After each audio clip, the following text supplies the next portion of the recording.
महाराष्ट्र के नागपुर में बजरंग दल और विश्व हिंदू परिषद के द्वारा एक रैली निकाली जाती है, जिसमें वो औरंगजेब की कब्र का विरोध करते हैं और उनकी मांग होती है कि औरंगजेब की कब्र को यहाँ से हटाना चाहिए। इस दौरान वो औरंगजेब का पुतला भी फूंकते हैं। इससे एक विशेष धर्म को नाराजगी यहाँ पर देखी जाती है और उसके कुछ ही समय के बाद कुछ विशेष जगहों पर कुछ लोगों की भीड़ इकट्ठा होती है और उसके बाद वो आगजनी करते हैं, पथराव करते हैं, पुलिस पर पत्थर करते हैं और जगह जगह आगजनी की खबर आना शुरू होती है। इसके बाद बहुत सारे लोग इसमें और जुड़ते हैं और इसमें मुंह पर रुमाल बांधे हुए थे, पथराव कर रहे थे, जिसमें काफ़ी सारे पुलिस वाले घायल भी हो जाते हैं और साथ ही साथ आगजनी करते हैं, सरकारी प्रॉपर्टी को भी नुकसान पहुंचाते हैं। तो सबसे बड़ी बात यह है कि ये लोग थे कौन और इनके द्वारा इस तरह से हिंसा क्यों की गई और आखिरकार नागपुर हिंसा के पीछे की कहानी क्या है, कौन इसका मास्टरमाइंड है, क्या कुछ है, सभी कुछ आज के इस एपिसोड में जानने वाले हैं। जो यहाँ पे अभी घटना सामने आ रही है, वो जो नागपुर की घटना सामने आ रही है, इसके पीछे एक सबसे बड़ी जो वजह है वो है औरंगजेब। औरंगजेब काफ़ी समय से ही विवादों में चल रहा है। जब से छावा मूवी रिलीज हुई है तब से औरंगजेब को लेकर विवाद और ज़्यादा बढ़ गया है, क्योंकि छावा मूवी में जिस तरह से औरंगजेब की क्रूरता को दिखाया गया है वो वाकई कोई भी उसे सहन नहीं कर सकता है। जिस तरह से औरंगजेब की क्रूरता को उसमें दिखाया गया है, तो मुझे तो ऐसा लगता है कि उसमें तो बहुत ही कम उसमें दिखाया गया है जितना और छत्रपति संभाजी महाराज के साथ औरंगजेब ने क्रूरता की थी उसका तो कुछ पार्ट ही शायद उसमें दिखाया गया है। अगर रियल में उतना जो छत्रपति संभाजी की महाराज के ऊपर औरंगजेब ने अत्याचार किए थे, अगर उनको दिखा दिया होता तो ना तो और आप में से कोई भी देख पाता और ना ही शायद सेंसर बोर्ड उसे कभी पास करता, क्योंकि इतनी ज़्यादा ब्रूटल तरीके से उनको प्रताड़ित किया गया था।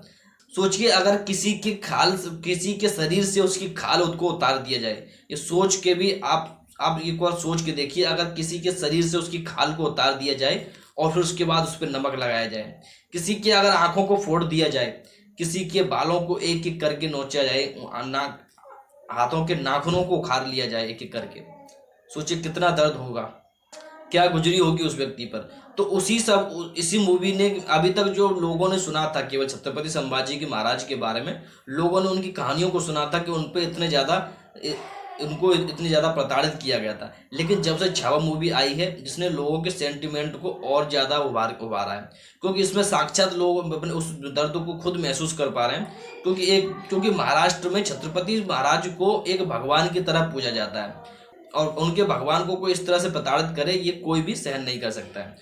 आखिरकार लोग औरंगजेब को इतना ग्लोरीफाई क्यों कर रहे हैं, उसके पक्ष में क्यों आ रहे हैं, क्यों उसे बचाना चाह रहे हैं?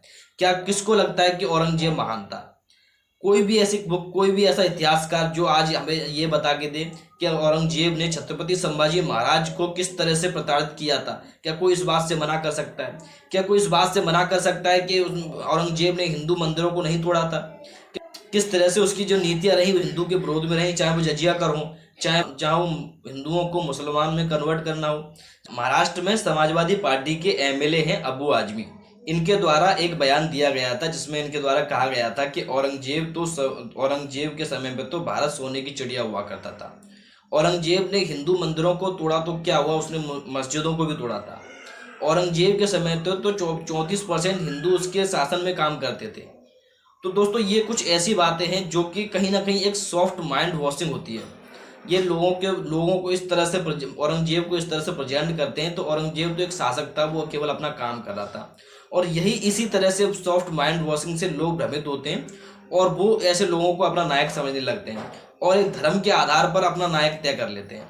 जबकि अगर औरंगजेब की नीतियों को आप देखोगे तो वो किसी भी तरह से आप उन्हें जस्टिफाई नहीं कर सकते हो। ये सब कुछ जो इतने दिनों से चल रहा है मूवी को लेकर, जितने विवाद आ रहे हैं सभी को लेकर, ये एक आधार बनता है इस वॉयलेंस का। और इसमें सबसे महत्वपूर्ण बात यह है कि ये लोग कौन है। क्या आप उस औरंगजेब का इसलिए सपोर्ट कर रहे हैं ताकि वो एक धर्म विशेष से ताल्लुक रखता था? निश्चित तौर पर औरंगजेब एक क्रूर और निर्दयी शासक था, जिसने अपने भाई को, अपने पिता को, संभाजी महाराज को इतनी बुरी तरह से इनकी हत्या की। तो वो एक अच्छा शासक कैसे हो सकता है? और वो लोग कौन हैं जो इसको बचाना चाहते हैं, उसको बचाने के लिए आज आगजनी कर रहे हैं? आखिर ये लोग हैं कौन जो किसी भी बात पर मुंह पर रुमाल बांधकर हाथों में पत्थर लेकर निकल पड़ते हैं? इनको ना तो भारतीय इतिहास, ना तो इनको भारत के संविधान के बारे में कोई भी पता है, ना ही भारत के संविधान को मुझे लगता है मानते हैं। क्योंकि ऐसे लोग जो अपने हाथों में हाथों में कानून ले सकते हैं।